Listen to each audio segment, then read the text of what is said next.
Hi everybody and welcome back to the Upper Room. This week we're talking about cleansing, or some people call it smudging. So is this practice okay to do in your home? A lot of people use sage to cleanse their home of evil spirits or bad energy. And so we want to know if this practice is safe and it's okay. So what is the difference between something that is superstitious and non-superstitious? Well, the difference between something that is and isn't is its origin.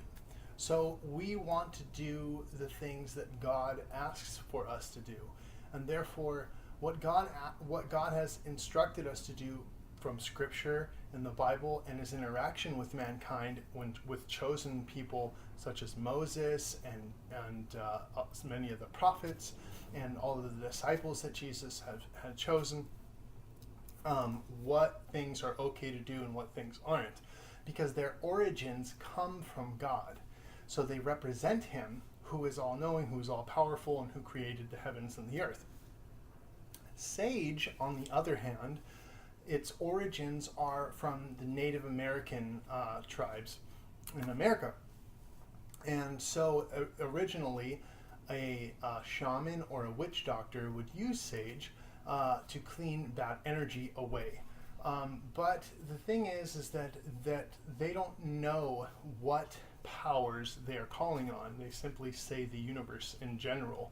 And many other religions have adopted using sage. The occult, witchcraft, and many satanic sects of the occult. Therefore, its origins are not from God, and it is used by people who are somewhat curious and are possibly may not have a very strong faith life in God, and may not live a life of faith. Father Gabriel Amorth is an exorcist for the Catholic Church. He has since passed away. He said, when faith passes away, superstition fills its place. And that's true. You can see many people who are fallen away Catholics, who have stopped coming to Mass, who stopped coming to church. They may have adopted this practice of spirituality or Santeria in their home. Simply because we as human beings are designed to worship and do ritualistic things. Even waking up in the morning and brushing your teeth is a ritual. Praying before bed is a ritual. Praying before meals is a ritual. So there's several different types of rituals that we as human beings do on a daily basis, whether we believe in God or not, because it's ingrained into our human nature. So I wanted to bring this up to you guys because I know a lot of people practice spirituality and they use sage for cleansing, but the reality of it is because of its origin, it actually invites evil presences in rather than inviting God in. If you want to invite God in, you would have to use the recipe that he asks for, and its origins point to him. So for example, in Exodus chapter 30, verse 34, God specifically gives Moses ingredients to make incense for his altar. Then the Lord said to Moses, take fragrant spices, gum, resin, onycha, and galbanum, and pure frankincense, all in equal amounts.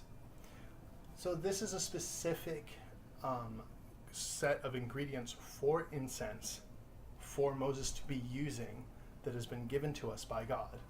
So if you were to use this in your home, I highly recommend that you take it to a priest, get it blessed with the blessing of exorcism, and use it to ask God to bless your home. The incense itself is already blessed. So therefore you can use it. You can say a prayer if you want to. You can ask God to help protect your home. But this is a true weapon against evil. Not sage and something else that's superstitious.